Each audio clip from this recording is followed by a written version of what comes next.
No escuchó el misil. Él tampoco lo vio. Lo que sintió fue el repentino peso del silencio en la cabina. Un cambio casi imperceptible en el aire que lo rodeaba, como si el mundo contuviera la respiración. Un segundo antes todo había sido suave, controlado, rutinario. Pero ahora algo andaba mal, y el teniente coronel Daryl Selko lo supo antes que los instrumentos. El instinto, agudizado por décadas de entrenamiento, tenía una forma de detectar cosas que los sistemas no podían. Era el 27 de marzo de 1999. El cielo sobre el norte de Serbia era una losa de hierro negro, surcada de nubes de tormenta y el ocasional pulso de relámpagos, distantes pero acercándose. La lluvia golpeaba el fuselaje del F-17 Niktauk como puños sobre acero. Dentro, Salko estaba sentado rodeado por el tranquilo resplandor verde de sus instrumentos, planeando a baja altitud, invisible para el radar enemigo. O al menos esa era la idea. El F-117 no era solo un avión. Era una doctrina, un símbolo, un arma que no se anunciaba por sí sola. Cuando golpeó, nadie lo vio venir. Ese era el punto. Pero esta noche, alguien vio. Estaba en la aproximación final. El objetivo era el Comando de Defensa Aérea de Belgrado, una estructura reforzada escondida tras múltiples capas de coordinación militar. Eliminarlo paralizaría la respuesta aérea serbia durante días, quizás semanas. Su escolta, los F-16 Vipers que transportaban misiles antirradiación, habían recibido la orden de regresar debido al empeoramiento del clima. Eso dejó a Selko solo, abriéndose paso a través de la oscuridad a 500 pies de altura con una cuña de 20 metros de largo de potencia de fuego estadounidense silenciosa guiada únicamente por el sigilo satelital y pura determinación. Y esta es la parte que siempre divide a la gente. Algunos dicen que debería haber abortado, que ningún objetivo merece volar a ciegas, sin protección sobre una zona caliente. Otros dicen que es exactamente por eso que se eligen hombres como él, por su capacidad de seguir adelante cuando la lógica dice no. ¿Pero qué pasa contigo? ¿Habrías seguido solo, invisible, sabiendo que un error podría convertirte en el primer piloto de la historia en perder un fantasma en combate? Puedes compartir tus ideas con nosotros en los comentarios. Me encantaría leerlos. Los indicadores eran claros. No se detectaron amenazas, no hubo radares enemigos ni señales de calor. El revestimiento del F-17, sus ángulos, incluso su pintura absorbían y desviaban cada señal que llegaba en su dirección. En lo que a tecnología se refería, él no existía. Pero a medida que bajaba la altitud y ajustaba la posición para el lanzamiento de la bomba, una pequeña acción cambió todo. La apertura del compartimento de armas, rutinaria, automática, de apenas 5 segundos de duración, expuso la estructura interna del avión, alterando su perfil radar. Brevemente, pero suficiente. A 20 millas de distancia, el teniente coronel Sultani observaba una pantalla que no debería mostrar nada más que estática. Dentro de su puesto de mando, en las profundidades de la Tierra e iluminado por la dura luz verde de los monitores de la época de la Guerra Fría, observaba la pantalla de un radar soviético P-18 que, según todos, no podía rastrear aviones furtivos. Danny no estuvo de acuerdo. Había estudiado el comportamiento de las olas toda su vida. Creía que el sigilo, aunque poderoso, no era invencible. El P-18 emitía ondas de baja frecuencia que reaccionaban de manera diferente a los rádares de seguimiento de alta resolución utilizados por los sistemas modernos. La mayoría pensó que era basura. Danny lo vio como una red, amplia, imprecisa, pero sensible. Y esta noche la red se movió, solo un parpadeo, un leve cambio, un punto que se movía no como el clima, no como los pájaros, sino como una máquina. Cruzó la pantalla en diagonal, constante, suave, quirúrgico. Sus operadores lo miraron inseguros. Danny no parpadeó. Es él, dijo con calma. Objetivo confirmado. Ellos dudaron. No hubo confirmación del sistema ni imagen, pero la voz de DY cortó la tensión. Pasen al radar de control de fuego. Preparen misiles. La sala se tensó. Se activó el antiguo sistema de seguimiento, notoriamente sensible a las interferencias. Pasaron los segundos. Todavía no hay cerradura, el fantasma no les estaba dando un objetivo claro. Y aún así, Danny se mantuvo firme, con los ojos fijos en ese único punto de movimiento, confiando en una combinación de matemáticas, modelos climáticos e instinto visceral. En el aire, Salco no escuchó nada. No vi nada, su avión estaba estable. Las bombas estaban bloqueadas. La trayectoria impecable. Estaba a segundos de ser liberado. Entonces sucedió. En la pantalla de DY, el reflejo se hizo más nítido. Solo por un momento, solo el tiempo suficiente. El radar se bloqueó. Danny dio la orden. Lanzamiento. 2 misiles AS-125 BS abandonaron sus plataformas con un sonido como de un trueno distante, atravesando la tormenta con 2 estelas de humo. No tenían ninguna guía a bordo, ninguna inteligencia artificial moderna, solo fuerza explosiva bruta y un destino. En la cabina se oyeron las alarmas, un tono repentino y estridente. La cabeza de Selko cayó de golpe. Bloqueo de misiles. 2 amenazas entrantes. Su entrenamiento entró en acción.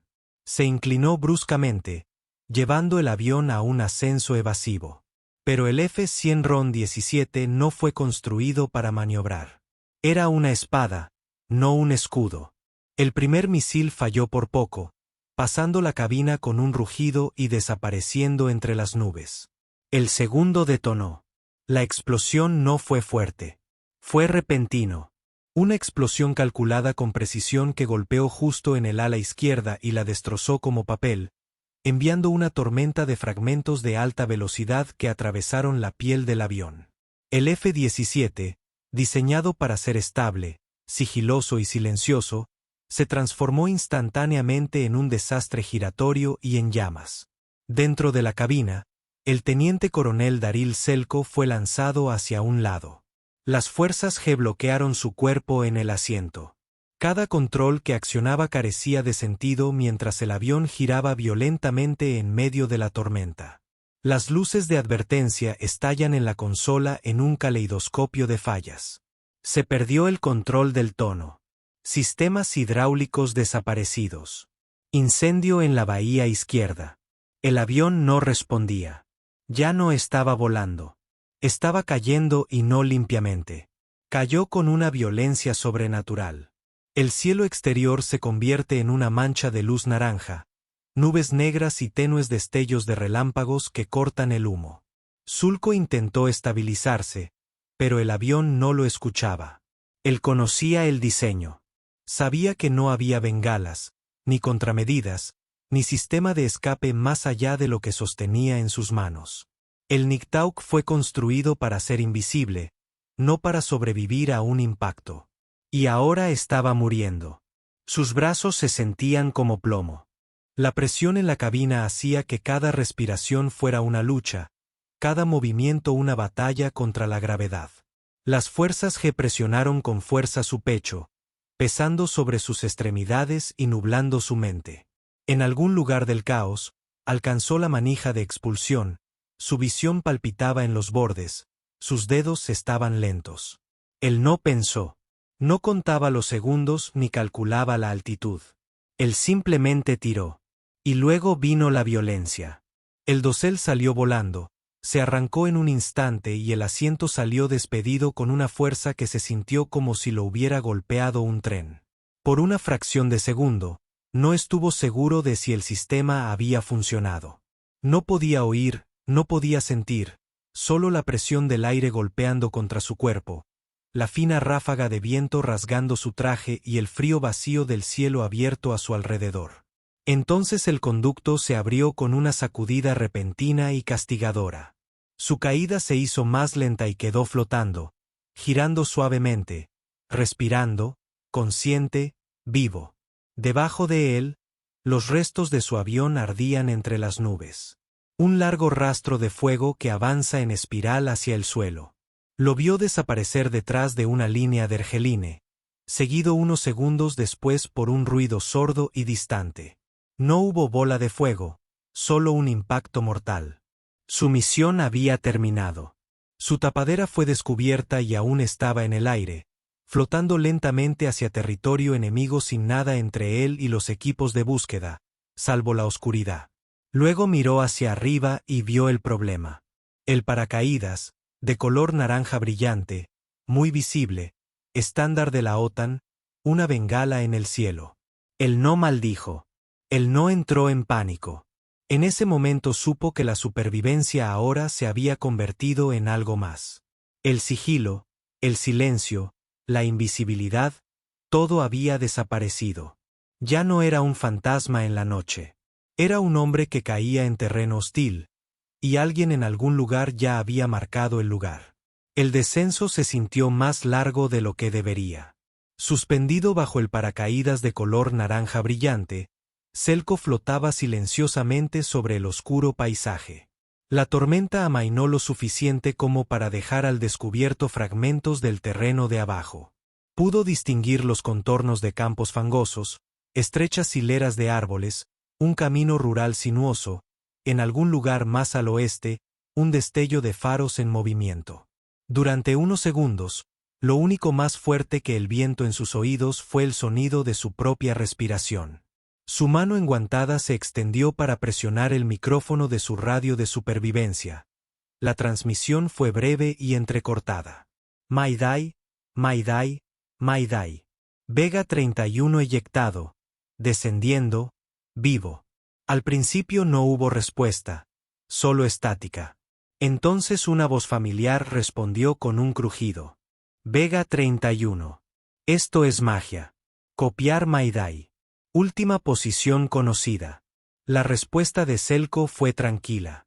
Punto tras objetivo. Coordenadas aproximadas. No hay confirmación visual. No tuvo tiempo de dar más detalles. El suelo estaba subiendo rápidamente. Se preparó para el impacto, aflojó ligeramente el arnés y preparó las piernas. El touchdown no fue limpio. Su bota se estrelló contra un terreno irregular. El aterrizaje sacudió su columna vertebral y el paracaídas se arrastró brevemente antes de colapsar en el suelo húmedo. Rodó una vez, se puso de rodillas, tiró de las cuerdas hacia él y enterró la tela debajo de las hojas, la tierra y cualquier cosa que hubiera cerca. El campo abierto no era seguro. Escaneó rápidamente y detectó una depresión cercana, una vieja zanja de irrigación, de quizás 2 pies de profundidad, cubierta de barro y hierba silvestre. Se arrastró rápidamente, se dejó caer dentro y se quedó quieto.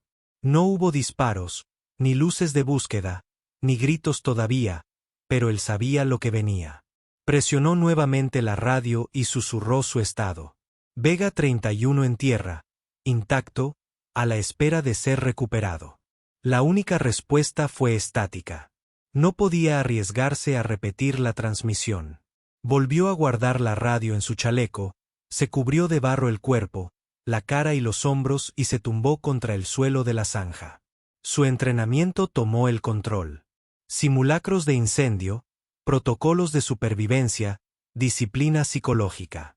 Disminuyó su respiración, reguló los latidos de su corazón, controló cada contracción y movimiento. El accidente del Niktauk ya había llamado la atención. En algún lugar, tal vez a millas o tal vez a solo metros de distancia, alguien había visto ese fuego en el cielo, y ahora estarían llegando. Él escuchó. Al principio no había nada, solo viento, truenos distantes y algún que otro crujido de ramas mojadas. Luego, débil e intermitente, el inconfundible ruido sordo de las botas sobre el suelo blando. No muy lejos. Luego otro sonido. Motores en marcha baja. Camiones. Posiblemente militar. Podía oír voces. No muy fuerte, pero concentrado. Ni pánico, ni civiles. Estaban coordinando, buscando, moviéndose siguiendo un patrón. Las linternas comenzaron a recorrer los campos. Breves y estrechos rayos de luz que cortan la oscuridad, explorando surcos, matorrales, líneas de árboles. Podía sentirlos acercándose. Uno pasó a menos de 50 metros de donde él estaba, avanzando perezosamente por la zanja y luego retrocediendo nuevamente. Selko no se movió ni un centímetro. Ahora podía oír su respiración, no la suya. Alguien estaba cerca, más cerca que las voces. Movió la mirada sin girar la cabeza y vio una silueta moviéndose justo más allá del borde de la zanja. Luego un sonido más suave, un olfateo. Pasos mojados en el césped. Un perro. La mano de Selko se movió lentamente hacia su pierna. Sus dedos se cerraron alrededor del mango de su cuchillo de supervivencia. No se movió para dibujarlo. Aún no. El perro estaba rastreando algo. Quizás olor. Quizás calor. Si ladrara, los hombres vendrían directamente hacia él. Si no lo hiciera, tendría una oportunidad. Sopesó las opciones, calculó el riesgo de cortarle la garganta rápidamente, en silencio, tal vez evitando la alerta. Pero él lo sabía mejor. Matar al perro traería consigo a su dueño. La sangre traería luz. Así que se quedó quieto, congelado en el barro, con el cuchillo apretado, pero sin usar. El perro revoloteó, volvió a olfatear, luego se dio la vuelta y se alejó. Selko exhaló tan lentamente que apenas emitió un sonido. Soltó el cuchillo, levantó las manos y volvió a escuchar. Más voces ahora. El perímetro se iba estrechando. La búsqueda se estaba expandiendo. Y sabía que no podía quedarse allí mucho más tiempo. Los minutos se alargaron. Él no se movió. El patrón de búsqueda se amplió, las botas pisoteando la hierba mojada, las voces volviéndose más organizadas, las radios crepitando en la oscuridad con instrucciones entrecortadas. Selko permaneció presionado contra la tierra, escuchando el ritmo de las patrullas, siguiéndolas con sus oídos, no con sus ojos. Ahora cada sonido importaba. Cada retraso le hacía ganar segundos que podría necesitar más tarde. Pero el tiempo no estaba de su lado. Su traje estaba empapado, sus músculos comenzaban a endurecerse y no tenía idea de cuánto tiempo más podría permanecer enterrado en la zanja sin ser encontrado u olvidado. Volvió a la radio y quitó la capa de barro que ahora cubría su superficie. Vega 31 a Sandy 01 en tierra, intacto, esperando extracción, visibilidad limitada. Una pausa, luego un leve estallido de estática. Sandy 01 a Vega 31, os leemos. ¿Puedes confirmar la ubicación? Se solicita señal visual. Selko examinó el campo desde su posición privilegiada. Demasiados buscadores, demasiado movimiento. No podía arriesgarse a permanecer de pie o utilizar una luz estándar. Sacó la luz infrarroja de su chaleco, la encendió y la levantó ligeramente por encima del borde de la zanja, rezando para que funcionara. Nada. Le dio un golpecito y lo restableció. Baterías cambiadas. Siguen muertas. El estroboscopio no respondía. En el aire, el equipo de extracción se acercaba, pero sin esa señal, volaban a ciegas. Selko miró a su alrededor, calculó la dirección del viento, la cobertura, la distancia entre él y la patrulla más cercana. Luego volvió a meter la mano en su chaleco y sacó el último recurso, una bengala de emergencia. No es infrarrojo y no es sutil. Inundaría el área con luz. Todo el mundo lo vería. Amigo, enemigo, sin excepciones. Dudó un momento y luego lo encendió. La bengala siseó violentamente, iluminando el campo con una explosión de fuego rojo anaranjado. Las sombras saltaban a través del paisaje, los árboles parpadeaban, los reflectores se congelaban y se oían voces gritando. Selo dejó caer la bengala en el barro para reducir el brillo, pero el daño ya estaba hecho. Presionó la radio con fuerza. Vega 31, bengala activa, manteniendo posición. Confirmar visualmente. La respuesta llegó rápida. Visualmente confirmado. Estamos entrando. Agárrate fuerte. A lo lejos, los rotores empezaron a golpear el aire nocturno. El helicóptero se separa de la capa de nubes en una aproximación rápida y baja. El sonido era pura adrenalina. La caballería estaba allí, pero también el enemigo. Las linternas convergieron hacia la bengala. Voces dispersas se convirtieron en movimientos coordinados. Selko ahora podía ver formas. 3, tal vez 4 hombres moviéndose rápidamente por el campo, armados y concentrados. Ya no eran buscadores al azar. Estaban cazando y estaban cerca. El resplandor de la bengala se desvaneció a medida que se hundió más profundamente en el barro, pero su efecto persistió. Su posición había sido revelada. Una voz aguda resonó en sus auriculares. Vega 31, bengala extinguida. Está comprometiendo la visión nocturna. Ya casi estamos encima de ti. Empujó la bengala más profundamente en el barro, sofocando la luz. El campo volvió a quedar en sombras justo cuando el Black Hawk entró rugiendo, rozando los árboles. Luz de búsqueda apagada, vuelo oscuro. La puerta lateral se abrió. Una silueta se asomó, escaneando. Selko se quedó de pie el tiempo suficiente para saludar con una mano. El pájaro se inclinó, ajustó su rumbo y cayó como una piedra. El viento explotó en todas direcciones. El rotor golpeó el pasto y lo aplastó mientras el tren de aterrizaje se hundía en el barro a menos de 20 pies de donde se había estado escondiendo. Corrió con todo su peso, las botas resbalaban en el suelo húmedo y las piernas le ardían. Detrás de él se oyeron disparos breves, salvajes, descontrolados, pero demasiado tarde. Unos brazos fuertes lo agarraron, lo levantaron y lo llevaron dentro de la cabina, cerrando la puerta de golpe detrás. «¡Le diste!». Alguien gritó. «Negativo». Selko ladró, recuperando el aliento. «Vete ahora». El helicóptero se elevó rápidamente, inclinándose bruscamente hacia el oeste y quedando fuera de alcance. Las voces de abajo se desvanecieron. Las luces desaparecieron y el campo volvió a quedar oscuro. Por primera vez desde que el misil impactó su ala, soltó el borde. El vuelo de regreso fue tranquilo. Nadie habló a menos que fuera necesario. La cabina del helicóptero estaba oscura, llena del zumbido bajo de los rotores, el ocasional chirrido del tráfico de radio y el fuerte olor a combustible en el equipo húmedo. Selko estaba sentado contra la fría pared de metal, sin casco, con las manos fuertemente entrelazadas entre las rodillas y los ojos fijos en la nada. Estaba vivo, ileso, extraído contra todo pronóstico. Pero no salió victorioso. No esta noche. No después de lo que había visto, de lo que había sentido. No había escapado simplemente. Lo habían perseguido, y ese sentimiento permanecería con él por más tiempo que el sonido de la explosión o el dolor de la expulsión. En la base, el informe comenzó incluso antes de que bajara del avión. Los médicos lo revisaron. Los oficiales lo interrogaron y los analistas lo vigilaban detrás de un cristal. Él les dio todo: altitud, rumbo, hora exacta de disparo de armas, condiciones meteorológicas, avisos de radar, secuencia de alarmas, tono de bloqueo.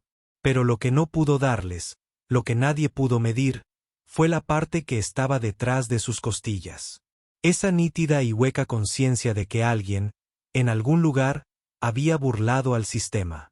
Mientras Selko era examinado e interrogado, al otro lado de la guerra, Sultan Dani estaba en un campo fangoso, mirando lo que quedaba de un avión que el mundo había llamado intocable. El lugar del accidente estaba disperso en varias hectáreas. Ninguna explosión, solo escombros incrustados en el suelo, paneles retorcidos, metal quemado y componentes electrónicos derretidos. El revestimiento furtivo, antaño orgullo de la industria aeroespacial estadounidense, colgaba del marco como piel quemada. Dani no celebró. No posó para fotografías ni levantó el puño en señal de victoria. Simplemente recorrió el lugar en silencio, inspeccionando cada detalle con los ojos de un hombre que había esperado años por este momento.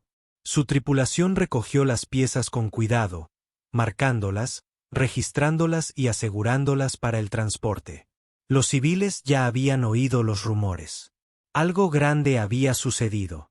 Un avión furtivo, quizá incluso un piloto. Los militares sellaron el área rápidamente, pero la historia ya se había revelado. Por primera vez un avión furtivo fue derribado. Y no había sido con tecnología de punta ni armas de nueva era. Había sido con viejos sistemas, disciplina fría y un comandante que sabía leer la pantalla del radar mejor que nadie en el continente. En Washington, el Pentágono publicó una breve declaración controlada. Se había perdido un avión. El piloto había sido recuperado. No hubo más detalles, pero la noticia no pudo ser contenida. Se filtraron fotos satelitales. Los periodistas reconstruirán la trayectoria del vuelo. Y, de repente, el mito del avión invisible fue destrozado, no por una superpotencia rival, sino por un país cuyas defensas se suponía obsoletas. De la noche a la mañana, el nombre de Danny Unk y circuló por los canales de inteligencia y las fotografías de los restos se difundieron por todos los escritorios militares, desde Bruselas hasta Langley. Algunos lo vieron como una vergüenza. Otros lo vieron como un recordatorio. En las semanas siguientes, Selko regresó al trabajo, pero algo había cambiado. No guardaba rencor ni enojo personal. Cuando le preguntaron qué sentía al ser derribado, respondió simplemente: fue justo. Él hizo su trabajo. Yo hice el mío. Ambos sobrevivimos. Ese discreto respeto resonó mucho más allá de la sala de informes. Y en Brade, Danny rechazó medallas, se negó a entrevistas y regresó a su puesto. No lo llamó una muerte.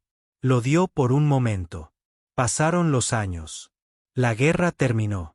El mundo siguió adelante. Pero los restos permanecieron, reunidos, preservados y finalmente colocados tras un cristal en el Museo de Aviación de Brade. Unos pocos trozos de metal ennegrecidos, retorcidos y silenciosos, se exhibían como artefactos de una guerra que ya había comenzado a desvanecerse de la memoria.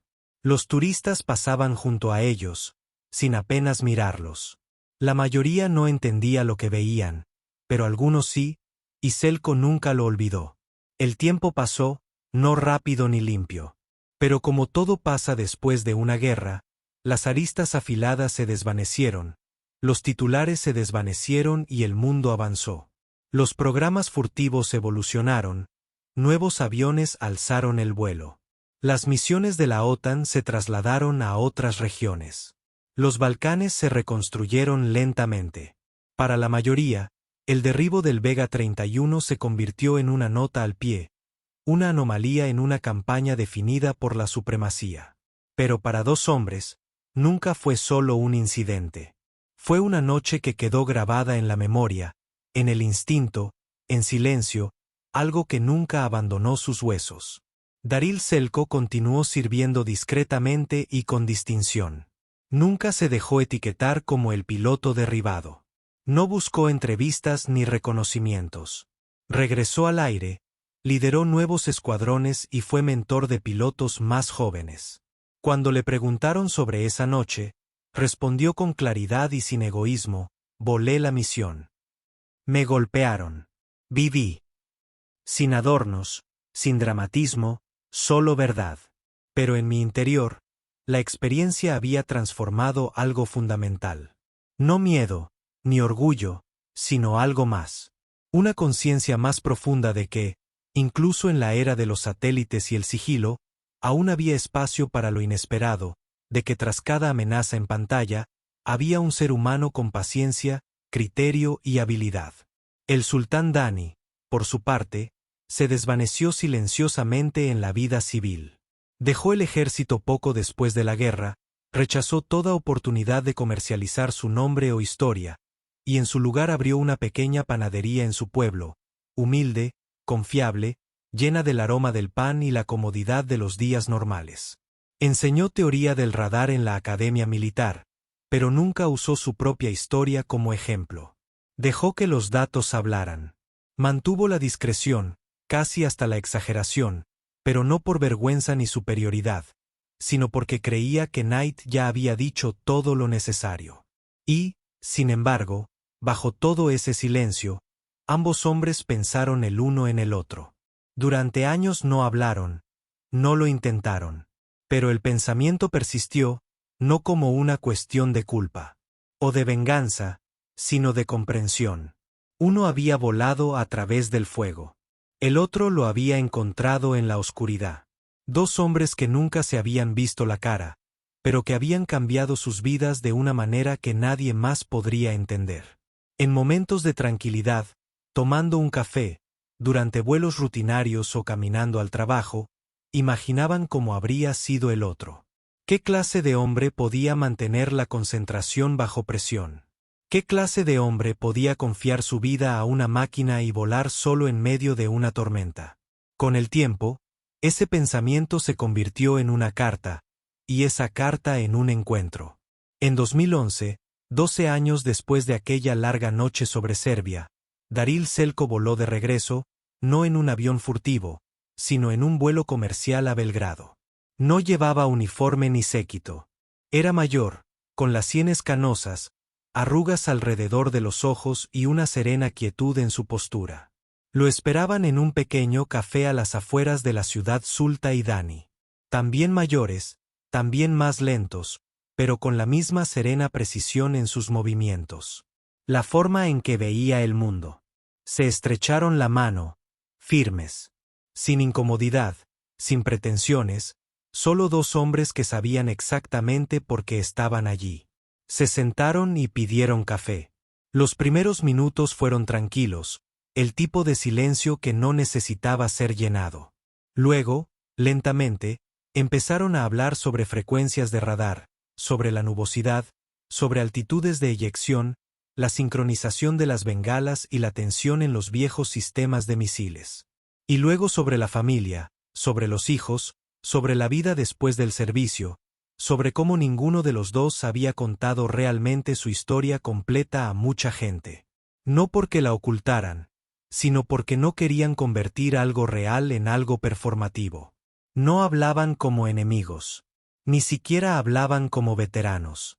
Hablaban como artesanos, como dos hombres que se habían enfrentado a los límites de sus propias máquinas, su propio entrenamiento, su propia humanidad, y habían salido del otro lado no rotos, no victoriosos, sino intactos.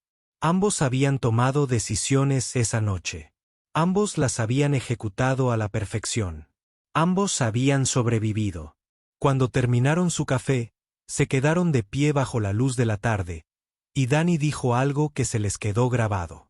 Selko durante años. Nunca se trató de derribar un avión. Se trataba de demostrar que seguíamos aquí, que importábamos. Selko asintió. Lo entendía. Siempre lo había entendido. Hoy, los restos del Vega 31 descansan tras un grueso cristal en el Museo de Aviación de Belgrado. La mayoría de los visitantes pasan junto a él sin detenerse, sin saber qué es.